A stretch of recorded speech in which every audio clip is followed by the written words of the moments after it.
Salut à tous et bienvenue dans cette nouvelle vidéo de yoandev.co et on se retrouve aujourd'hui pour une vidéo très spéciale puisque l'on va tester ensemble ce qui va peut-être révolutionner le travail, l'emploi de développeurs, c'est le fameux GitHub Copilot dont vous avez dû certainement entendre parler. C'est cette intelligence artificielle qui va venir nous aider à programmer, qui va carrément nous générer du code. Est-ce que demain elle va nous remplacer?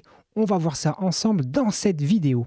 Mais vous connaissez la chanson. Avant de rentrer dans le vif du sujet, n'oubliez pas de vous abonner à la chaîne. Si vous n'êtes pas abonné, c'est le meilleur moment pour le faire. Comme ça, après, vous êtes tranquille. Vous pouvez aussi mettre un petit pouce bleu, évidemment. Et bien sûr, vous pouvez venir dans les commentaires nous dire ce que vous pensez de ce fameux GitHub Copilot que l'on va tester tout de suite. Allez, je me mets en petit dans un coin et voilà la page d'accueil de cette fameuse intelligence artificielle qui va faire du pair programming avec nous.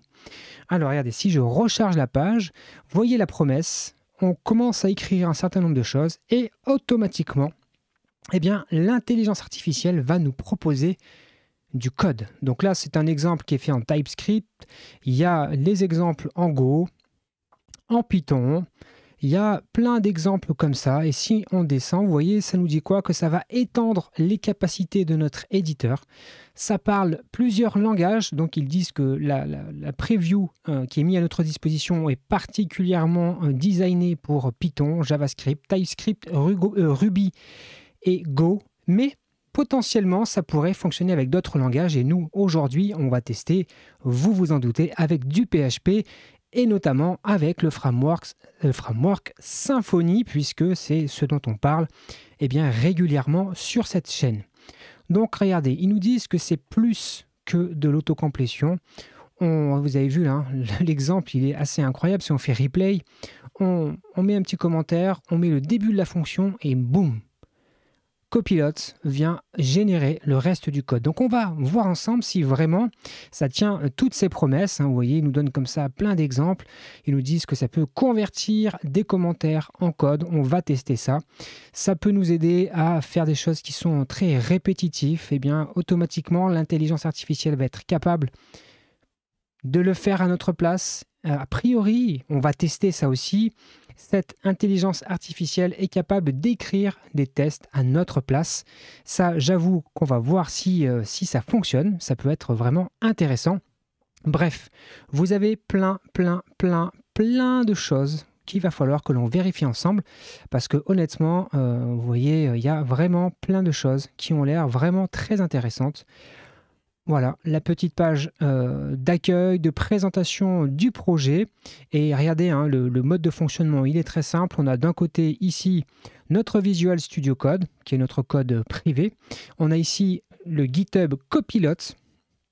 Et c'est ce fameux GitHub Copilot qui va faire l'interface entre nous et la fameuse intelligence artificielle qui va faire opérer sa magie. Allez. On va se lancer tout de suite notre petit éditeur de code parce que évidemment ça fonctionne dans Visual Studio Code. Donc je vais lancer un éditeur de code. Hop, je vais le mettre sur le bon écran ici, on est parfait. Et en fait, c'est simplement une petite extension à installer à condition que vous ayez eu accès à la preview. Moi j'ai la chance d'avoir un compte, une invitation que j'ai reçue hier. Et donc, il suffit simplement d'installer cette petite application GitHub Copilot dans votre Visual Studio Code et de la connecter à votre compte GitHub. Il y a une petite procédure en 2-3 clics pour autoriser l'extension à se connecter sur votre compte GitHub et automatiquement, vous disposez de cette extension et on le voit ici avec ce petit icône en bas à droite. Donc, qu'est-ce qu'on va pouvoir faire? On va regarder vite fait ici. Ils nous disent qu'ils mettent à disposition un petit repo de preview que j'ai ouvert, que j'ai mis ici. Vous voyez, qui nous donne un certain nombre de petits exemples pour débuter. Donc on va suivre l'exemple en question. Ils nous disent par exemple de créer un petit fichier JavaScript et de taper le début de cette fonction. Donc on va tout de suite essayer cette petite consigne. On va se créer un petit fichier ici. Hop. test.js, par exemple. On va coller la fonction et est-ce qu'il va nous proposer quelque chose? Est-ce que l'intelligence artificielle, regardez, l'intelligence artificielle nous propose automatiquement ce code et je n'ai plus qu'à faire tab pour que automatiquement, hop, il a compris qu'on voulait faire une fonction qui s'appelait calculate dates between dates, la signature de la fonction avec une date begin, une date end, et lui, automatiquement, il nous a généré le reste du code. Franchement, c'est juste hallucinant. Ce qu'on peut regarder aussi, si je reviens avant ici et que je rejoue la chose, si je fais CTRL entrée, j'ai accès ici à toutes les solutions alternatives auxquelles je pourrais avoir accès. Il y en a, vous voyez, ils nous en proposent 10 solutions pour répondre à ce qu'il a, l'intelligence artificielle a compris de notre fonction. Donc il y a cette possibilité d'avoir accès à plusieurs solutions. Et il y a la possibilité toujours, quand on est ici, quand on survole la proposition, on peut faire suivant et précédent pour passer d'une proposition à une autre. Et puis quand on est OK, on fait tab, hop, et on valide la proposition. Donc ça, c'est le premier exemple pour du JavaScript. Mais sur cette chaîne, vous le savez, on fait du PHP. Mais bon, voilà, sur la documentation et la fiche de présentation de cette application, Copilot, on ne nous parle pas de PHP, mais on est joueur, donc on va se créer un petit fichier PHP qui est ici, qui est magnifique, hein, qui est tout seul, tout propre, qui n'attend plus qu'on le salisse avec du code. Donc, comment est-ce qu'on va pouvoir tester ça? Bien, vous allez voir, on va tout simplement venir dans notre ligne de commande, on va faire PHP, on va taper le nom du fichier et on va simplement exécuter ça en ligne de commande. Hein. Voilà, donc là, ça ne fait rien. Mais si je fais un echo, par exemple, hop, echo, ben regardez, automatiquement, l'intelligence artificielle me dit, bon, on peut faire un Hello World. Allons voir ça dans la ligne de commande. Parfait, ça me met un Hello World. Alors, ce qui serait bien, vous voyez, c'est qu'on se mette un petit end of line à la fin pour que ça saute, une ligne. Ça serait plus sympa. Alors, vous voyez, là, l'intelligence artificielle, elle fait quelque chose. Voilà. Ouais, il me propose ça. Comment est-ce qu'on pourrait faire? Est-ce que si je fais hop, comme ça, est-ce qu'il va mieux comprendre? Non, il n'a pas compris. Si je fais ça, new line, comment est-ce qu'il va me l'écrire? Est-ce qu'il va comprendre? Non, oui. Vous voyez qu'il n'est pas forcément si intelligent que ça. Hein. Donc si je fais new line, ok. Non, end of line, pardon, je vais y arriver. Je veux qu'il me mette end of line. Ok. Là, on va lui demander de nous afficher les propositions. Voilà, il nous met que ça. Bon, c'est pas forcément ce que j'avais envie qu'il nous propose, mais écoutez, et si je mets end of file, qu'est-ce qu'il me propose? Il me propose rien. Vous voyez que des fois, hein, l'intelligence artificielle a ses limites. Bah écoutez, c'est pas grave, on va faire sans. Je voulais voir si elle était capable d'aller plus loin, mais visiblement, là, on l'a mis à défaut. Déjà, ça commence bien. Bref, allez. Qu'est-ce qu'on va pouvoir faire comme test? J'ai envie de tester, de voir ce qui se passe quand on va mettre quelque chose en commentaire et voir si l'intelligence artificielle est capable de compléter ça. Donc, on va se faire un petit commentaire et on va lui demander, je ne sais pas, par exemple, la liste des jours de la semaine en français. Alors, on va faire list of day, ok, day of week, of the week, ok, et on va lui dire in French, in Franglish, non, in French. Est-ce qu'il va être capable? Oui, il nous construit un array, dimanche, lundi, regardez, hop, il me propose tout seul, là je ne fais rien, je fais juste tabulation à chaque fois. Ok, donc là, il nous a construit automatiquement un tableau avec les jours de la semaine en français. J'ai rien eu à faire de particulier à part tabulation à chaque fois. Alors, c'est pas hyper propre la façon dont il l'a fait. On aurait quand même pu avoir quelque chose de plus intéressant. List of day. Est-ce que si on fait comme ça, on peut avoir quelque chose de plus propre? On va tester un petit peu. Hein. Hop, contrôle-entrée pour avoir les propositions. Donc, ils nous font que des tableaux comme ça. Bon, bah, écoutez, ils nous font des tableaux comme ça. Why not? Hein. Tac, tac, tac. ça fonctionne. De toute façon, ça va fonctionner. OK.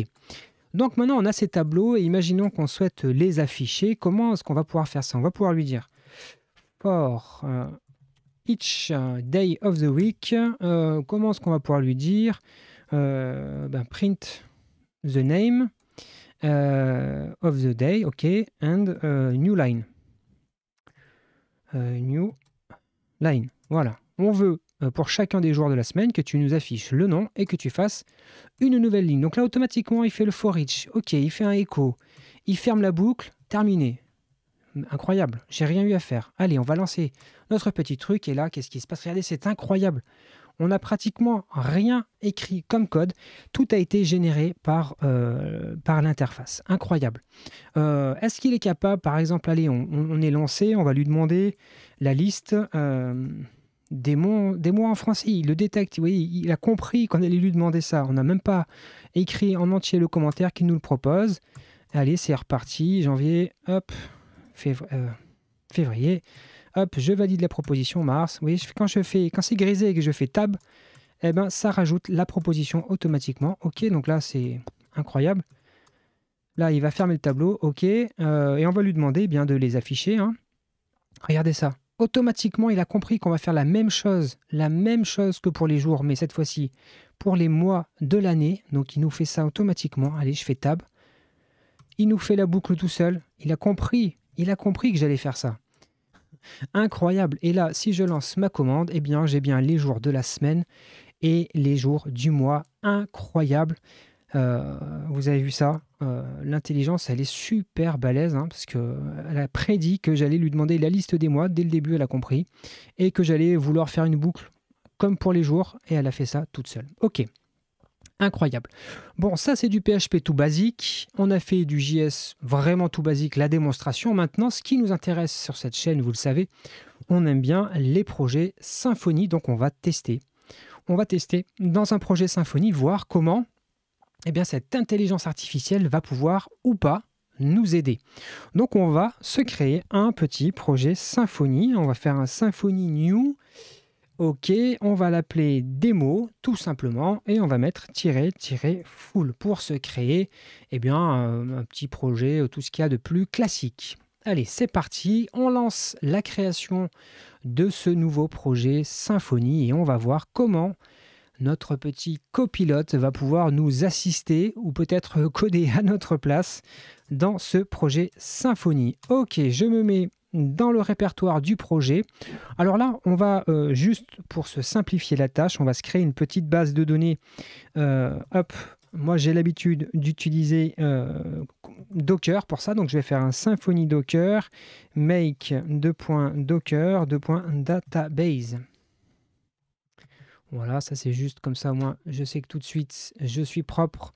Je me crée une petite base de données MySQL, c'est parti. On va se faire un petit Docker, hop, je mets ça en haut. Docker compose up-d, comme ça je démarre la base de données. Qu'est-ce qu'il me dit? Il me dit quoi? Qu'il y a, attention, il y a des choses qui étaient, hop. Alors attendez, on va nettoyer un petit peu parce que j'avais évidemment d'autres projets qui s'appellent démo. On va cracher ça, OK. Il nous dit quoi? Que si on veut cleaner le truc, il faut faire comme ça, remove.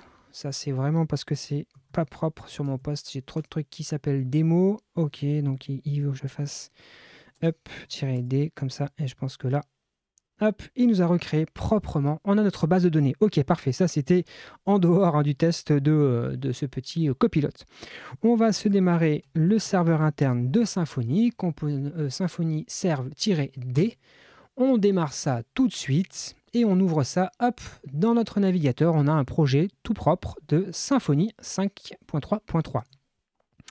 Et on va tout de suite, avant même de rentrer dans le vif du sujet, on va se créer une petite entité. Donc on va se faire un Symfony console.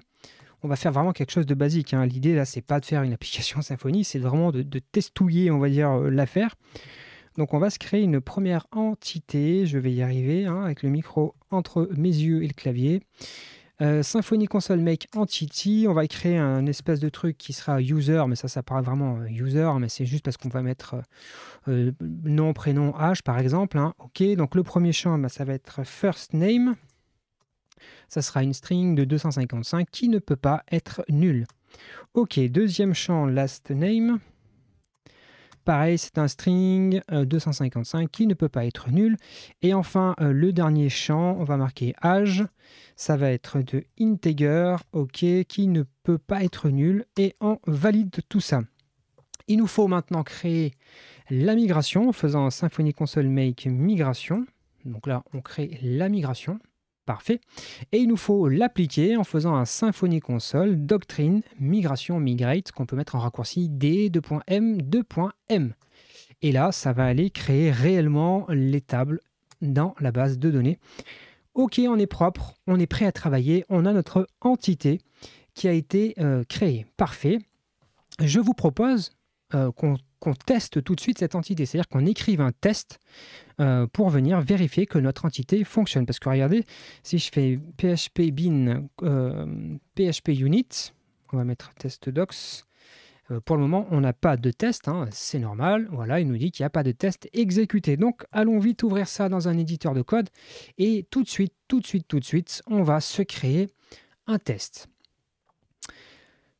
Est-ce qu'on a créé le test déjà? On va se le créer. On va se faire ici Symfony Console, comme d'habitude, hein, make test. On utilise les petits outils de la Symfony CLI.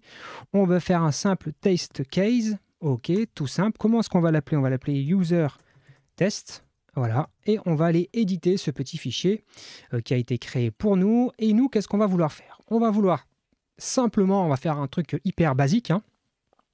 On va vouloir tester que nos setters et nos getters fonctionnent. Donc, on va vouloir faire quoi ici? Alors, public function test user, et l'intelligence artificielle, elle a compris ce qu'on voulait faire. Elle me propose ça, ok.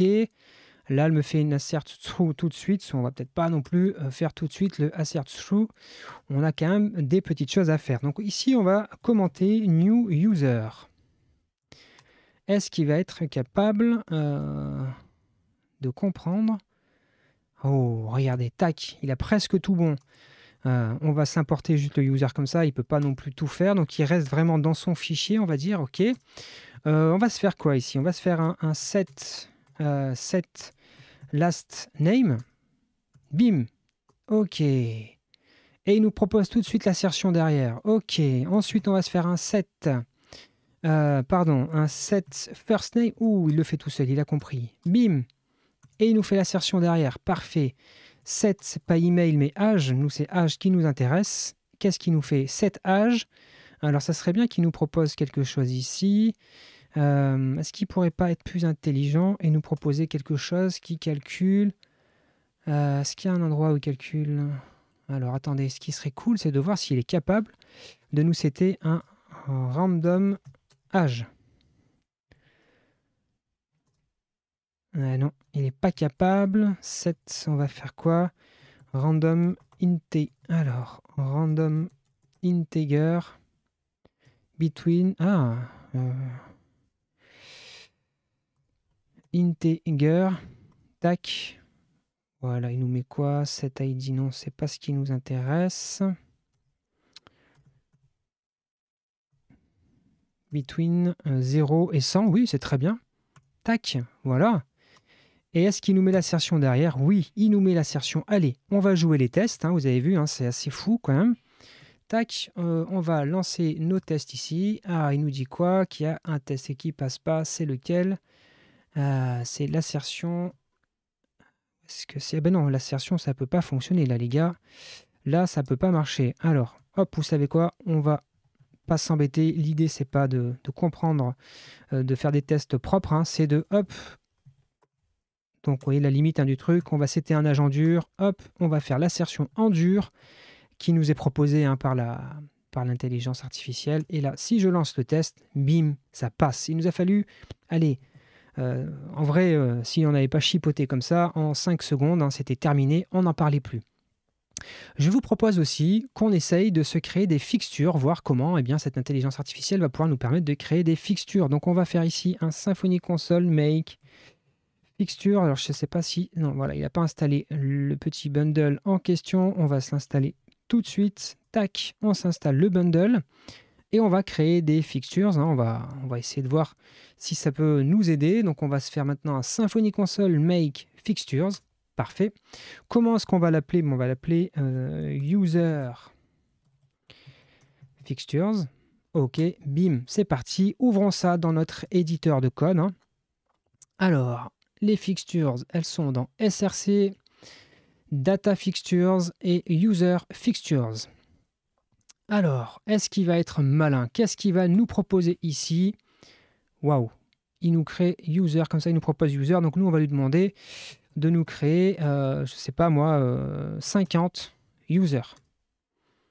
Donc là, il fait la boucle. OK, là, il nous crée les users. Il est plus ou moins intelligent. Hein, vous voyez qu'il fait presque ce qu'il faut, mais nous, on veut l'importer proprement comme ça. OK. Là, il faut qu'on lui dise qu'il set last name. Attendez. Hop, je veux que tu set les last name. OK, en plus, il me rajoute last name avec un numéro à la fin. Parfait. Set first name, oui, exactement. C'est ce que je veux faire. Je veux presque faire set email. Je vais faire set âge. Ah là, on peut mettre le random, par contre. Là, on peut mettre le random. Voilà, c'était ça, je me suis planté tout à l'heure. Random integer between 1 et 100. Ouais, parfait. Paf. Eh ben c'est bon là. Ensuite, il faut juste qu'on fasse un manager. Regardez, il nous le propose. Manager persiste, c'est incroyable. Hop, et ben voilà. On a fini nos fixtures. On a pratiquement rien écrit. Tout a été fait pratiquement pour nous. Allez, on va jouer les fixtures Symfony Console. Doctrine, fixture, load. Tac, c'est parti. Qu'est-ce que j'ai fait? Doctrine fixtures, pardon, je me suis trompé. C'est D2.F, 2.L. Il me dit, est-ce que je veux écraser la base? Je mets yes, bim.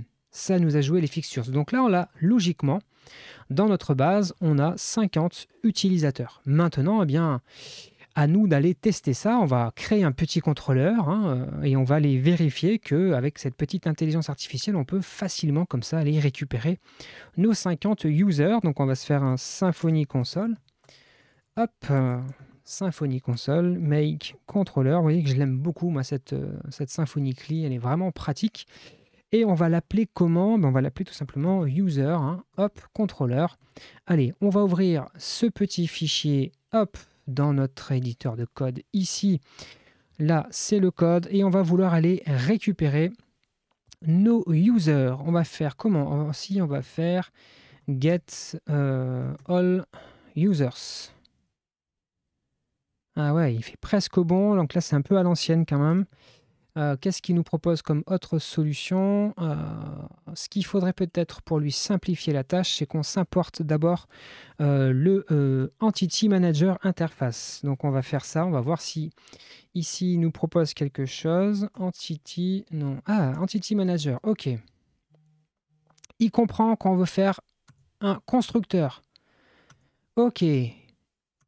Tac, tac, incroyable. Il fait ça tout seul. Et là, il faut juste lui faire l'auto-wiring parce que là, Entity Manager Interface.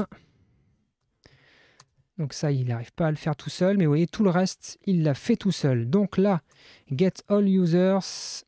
Est-ce que là, il va être capable d'aller utiliser notre Entity Manager? Hop.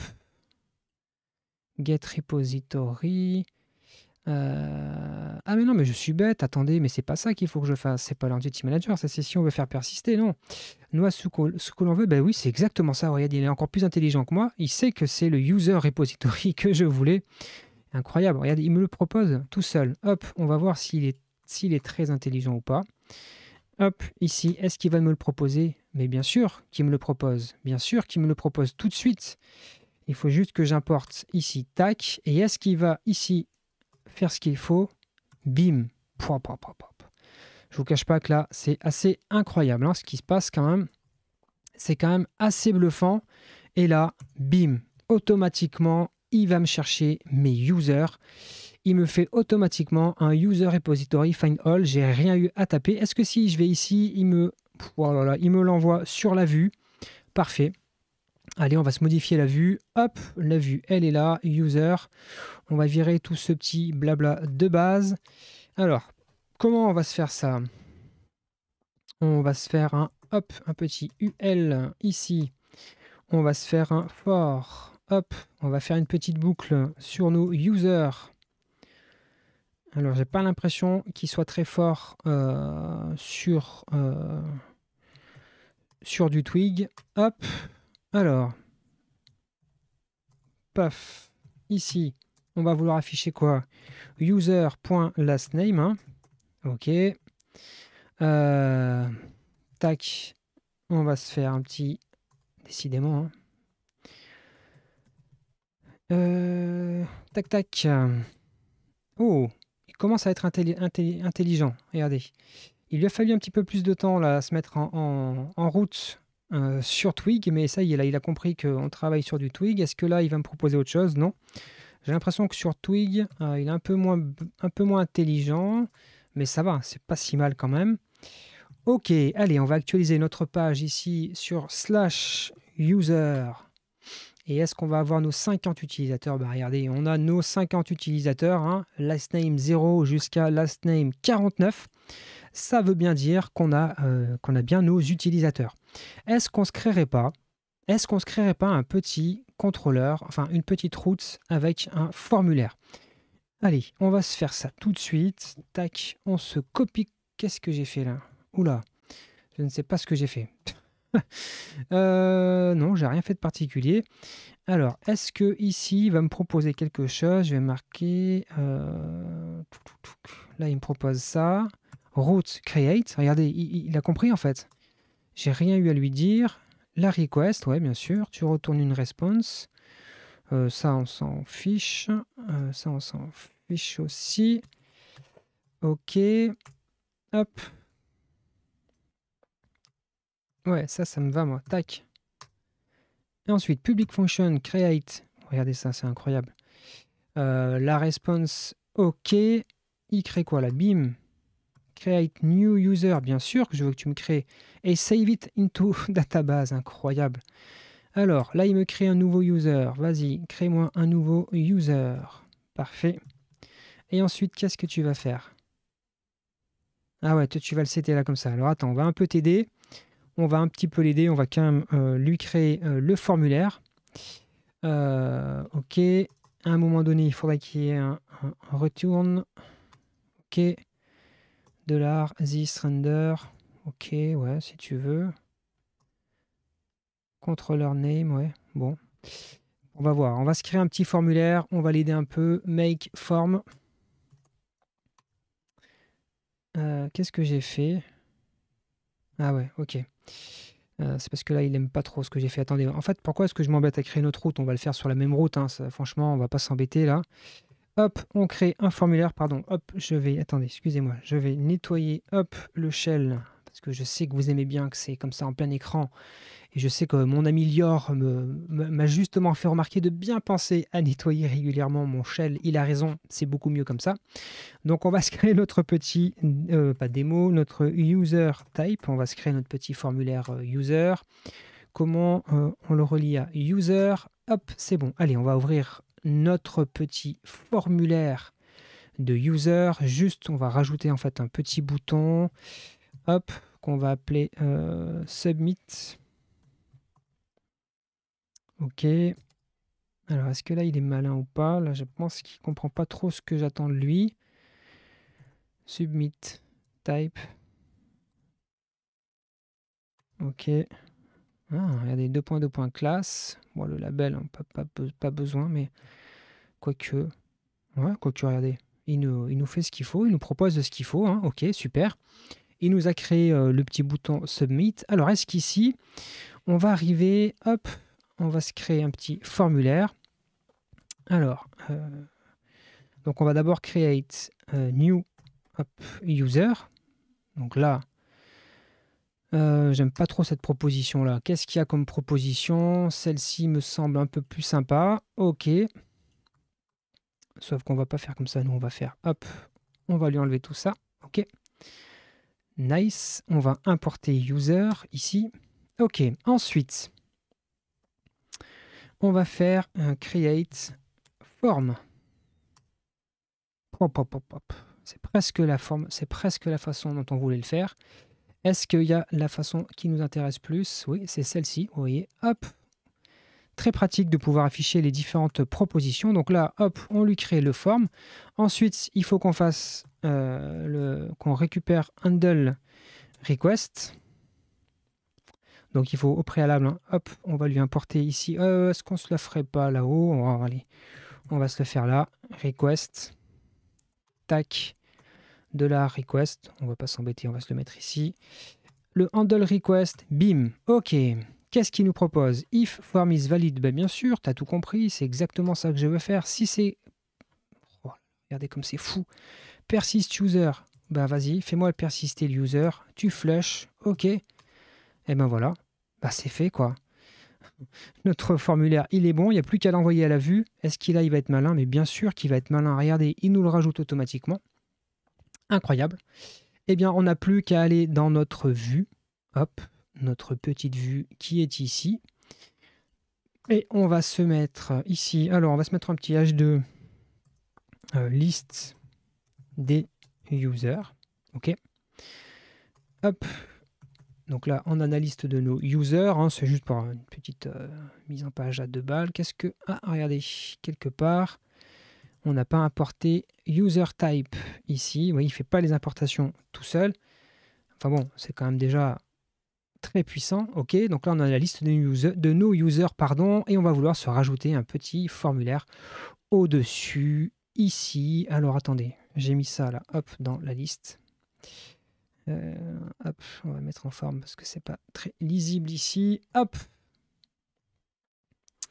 Voilà, là, on a la liste de nos users et on va... Qu'est-ce que je suis en train de faire là? N'importe quoi. Et ici, on va se mettre notre petit formulaire à l'arrache. On n'est pas là pour faire du propre et du beau.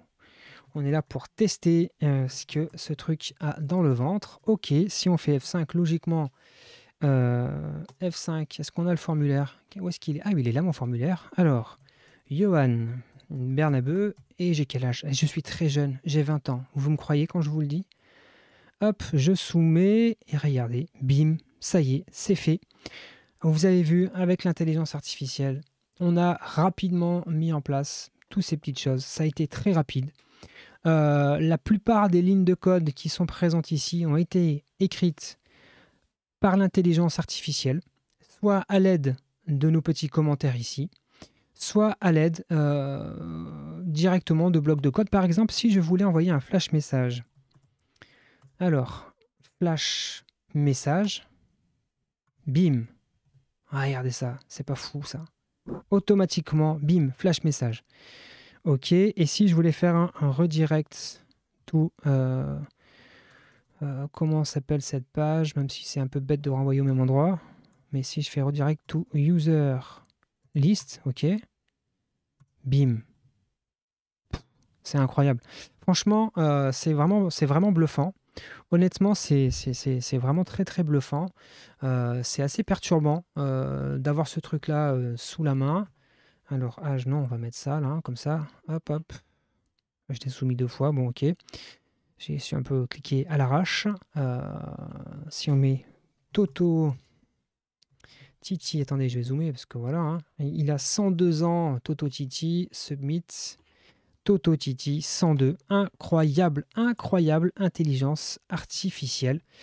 Je ne sais pas ce que vous en pensez, hein, dites-le moi dans les commentaires, mais honnêtement, ce petit test à chaud de notre ami GitHub Copilot est franchement bluffant. C'est vraiment bluffant. On a passé, vous voyez, 30 minutes à découvrir ce truc-là. Il n'est pas annoncé logiquement pour prendre en charge PHP. Mais franchement, là, ce qu'on a vu là, ça aide bien, hein, parce que surtout pour les trucs hyper répétitifs qu'on fait tout le temps, pour le coup, là, clac, ça va très vite. Alors, souvent, il va falloir modifier un peu le code, hein, je pense que ce ne sera jamais parfait du premier coup. Mais quand même, ça va nous faire gagner énormément de temps, surtout quand on sait ce qu'on veut faire, on connaît la structure du code, finalement, on connaît le code en question, ça va pas le faire à notre place, c'est juste que ça va nous éviter d'aller faire le copier-coller, d'aller dans la doc ou je ne sais quoi. Là, directement, boum, c'est là, on a les 10 propositions, si la première qui nous est proposée ne nous convient pas, et on va très vite comme ça. Donc je pense que ça va grandement améliorer la productivité. Là, en plus, on est sur un langage qui, a priori, n'est pas celui qui est premièrement pris en charge par ce truc-là. Donc, j'imagine que pour ceux qui vont faire du TypeScript, du Java ou du Python, ça doit être encore plus impressionnant. Mais en tout cas, moi, je l'utilise depuis 24 heures. J'ai fait une journée aujourd'hui où j'ai fait du développement dans un cadre professionnel et j'avoue que ça a vraiment été très pratique et vraiment toute la journée j'étais waouh, ok, d'accord, ça me permet d'aller beaucoup plus vite. Finalement, ça me pompe pas du code que je ne suis incapable de comprendre ni quoi que ce soit. Souvent, c'est des choses auxquelles je m'attends. C'est ça qui est encore plus fou, c'est que j'ai l'impression qu'elle lit dans ma pensée, elle sait ce que je vais faire. L'intelligence artificielle, elle a compris, et en fait, c'est des schémas qui se reproduisent tout le temps. Donc en fait, bah oui, et quand j'ai commencé à faire ça, elle déduit d'avance que probablement après, je vais vouloir faire ça, et du coup, on gagne un temps incroyable. Bah écoutez, j'espère que ce petit test à chaud vous a plu. N'hésitez pas à mettre un super, méga, très beau, très grand et magnifique pouce bleu qui me fait très plaisir. N'oubliez pas de vous abonner à la chaîne si vous n'êtes pas abonné et surtout venez dans les commentaires nous dire ce que vous pensez de GitHub Copilot. Est-ce que ça va nous mettre au chômage? Est-ce qu'on va pouvoir se débarrasser des trucs très répétitifs pour se concentrer sur des logiques, soit métier, soit sur de l'optimisation, soit sur de la refactorisation et d'aller dans des choses qui sont plus fun et plus intéressantes que les trucs hyper répétitifs qu'on fait tout le temps? Moi, je le prends plutôt comme ça en me disant que ça va être une aide précieuse pour aller plus vite, pour avoir plus de productivité et pouvoir se concentrer sur les choses qui sont vraiment, vraiment intéressantes. Mais écoutez, je vous souhaite à toutes et à tous un excellent week-end, journée, fin de nuit, bref, peu importe. Bon courage aux insomniaques. Je sais qu'il y en a qui regardent les vidéos au milieu de la nuit, je le sais, je vous vois. Alors pour vous, je vous souhaite une bonne fin de nuit. Et aux autres, écoutez, portez-vous bien, prenez soin de vous et des autres, c'est très important. Et je vous donne rendez-vous mardi 18h pour la prochaine revue de la semaine et je pense qu'on va en reparler parce que cette actu, elle est trop importante et incroyable. Allez, salut, ciao ciao.